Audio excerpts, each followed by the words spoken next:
ఆద్యంతము లేని అమరానందమే ప్రేమ, ఏ బంధము లేని తొలి సంబంధమే ప్రేమ.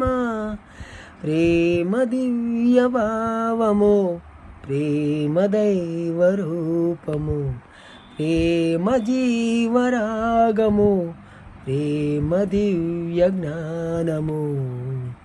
మనసున సాగే చలయేరు ప్రేమ, అలతట తీర్చే చిరుగాలి ప్రేమ. హద్దులేవి లేనిది అందమైన ప్రేమ. ఇవ్వు ఇవ్వు ఒక్క ముద్దు, ఇవ్వలేంది అడగవద్దు. వద్దు వద్దు అంటూ పోతే చిన్నదాన ఎప్పుడంట ఇచ్చేదంట. కన్య ముద్దు ఇచ్చుకుంటే చిన్నవాడ పెళ్ళిదాకా ఆగవంట.